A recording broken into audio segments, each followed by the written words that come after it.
Aku kira cuma makan biasa, pas sampai ternyata rumahnya lagi sibuk kurban. Halo Besti, jadi pas Idul Adha tiba-tiba Besti aku telepon. Katanya suruh datang buat makan. Asik, langsung semangat dong pastinya. Pas sampai ternyata lagi rame banget. Bapak-bapak lagi motong kambing dan tim dapur udah sibuk dari tadi. Saya nggak semuanya bisa ke-record karena aku tuh terkaget-kaget dengan surprise ini. Makanan sebenarnya udah jadi semua, Besti. Tinggal angkat jeroan goreng sama tempe mendoan yang udah mateng. Dan jujur, aromanya itu bikin lapar banget. Sebelum makan, kita siapin dulu buat bapak-bapak yang dari tadi kerja motong kambing. Soalnya kan kasihan ya, Besti, dari pagi belum istirahat. Emang kita kaum rebahan.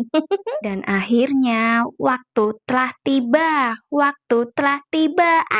Saatnya tim dapur makan bersama, jreng jreng jreng. Dan entah kenapa, aku sama bestiku yang satunya tuh berkali-kali nambah kecap. Padahal sotonya itu udah enak loh Besti, udah dikasih jeruk nipis juga. Tapi rasanya itu kayak masih, kayak kurang sesuatu gitu, kayak hidup tanpa garam.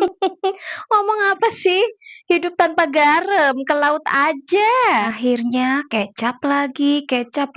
Aduh, mandi kecap deh ini. Tapi emang ya, yang bikin enak itu bukan cuma makanannya loh. Suasananya rame, ngobrol ngalor ngidul, ketawa bareng. Itu yang bikin nagih. Kadang momen sederhana kayak gini nih justru yang paling bikin kangen. Datang buat makan, pulangnya bawa bungkusan.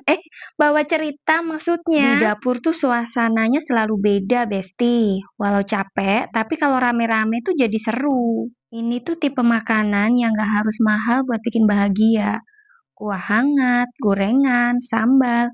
Udah cukup bikin nambah terus. Dan kalau udah kumpul begini, topik obrolannya pasti random kemana-mana. Awalnya bahas masakan, ujung-ujungnya bahas hidup. Aku juga nggak ngerti kenapa tadi kecapnya ditambah terus, padahal rasanya tuh udah enak loh.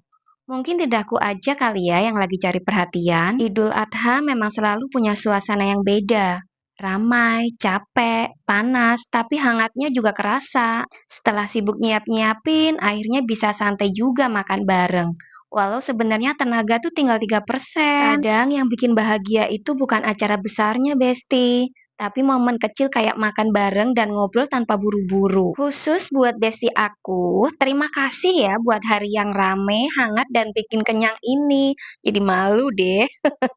Sampai ketemu di cerita sederhana berikutnya. Jangan lupa like, komen, dan subscribe ya bestiku tercinta. Salam makan bersama dari Sri Kandi Vela.